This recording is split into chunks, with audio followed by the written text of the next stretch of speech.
Halo semuanya, perkenalkan nama saya Stephanie Livia, saya dari Prodi Sistem Informasi kelas SI22B. Baik, topik yang akan saya jelaskan adalah sampling dan konvolusi. Pertama saya akan menjelaskan mengenai sinyal. Sinyal analog. Sinyal analog adalah bentuk energi listrik, tegangan, arus atau daya elektromagnetik yang mewakili hubungan linear antara besaran listrik dan nilai yang diwakili oleh sinyal tersebut. Sinyal yang amplitudonya mengambil nilai berapapun dalam rentang kontinu disebut sinyal analog. Sinyal analog bersifat kontinu yang bervariasi terhadap waktu. Contoh, sinyal analog adalah transducer menyampaikan data dalam mode analog. Sinyal tersebut meliputi sinyal audio yang ditransmisikan melalui kabel, sinyal video yang disiarkan menggunakan teknologi lama, sinyal radio, dan jam tangan analog. Sinyal digital, sinyal yang amplitudonya hanya mengambil nilai terbatas. Sinyal yang bersifat diskrit dan hanya berisi nilai yang berbeda.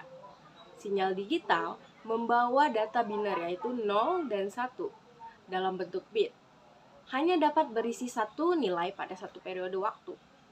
Sinyal digital direpresentasikan sebagai gelombang persegi atau sinyal jam. Nilai minimum adalah 0 volt, sedangkan nilai maksimum adalah 5 volt. Sinyal digital kurang mengalami noise dibandingkan dengan sinyal analog. Transmisi data digital dalam saluran analog dilakukan dengan proses yang disebut modulasi.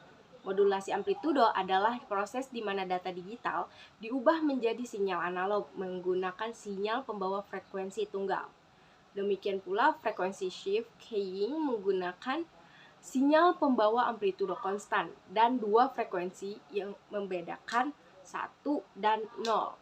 Contoh sinyal digital adalah jam tangan digital atau CD dan DVD juga. Ada proses konversi pada analog ke digital. Ada 3 langkah dalam proses konversi. Yang pertama, pencuplikan atau sampling. Konversi sinyal analog ke dalam sinyal amplitudo kontinu waktu diskrit. Yang kedua, kuantisasi. Konversi masing-masing amplitudo kontinu waktu diskrit dari sinyal sampel kuantisasi level 2B, di mana B adalah number bit yang digunakan untuk representasi dalam analog to digital converse. Yang ketiga, ada pengkodean. Setiap sinyal amplitudo diskrit yang dikuantisasi direpresentasikan ke dalam suatu barisan bilangan biner dari masing-masing bit. Nah, di sini ada proses sampling, yaitu proses ini mengubah representasi sinyal yang tadinya berupa sinyal kontinu menjadi sinyal diskrit. Dapat juga diibaratkan sebagai sebuah saklar on atau off yang membuka dan menutup setiap periode tertentu.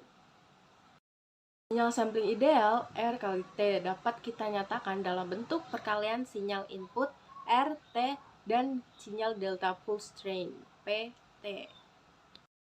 Ini adalah konsep sampling. Sampling adalah pencuplikan nilai atau angka suatu sinyal yang dilakukan secara periodik.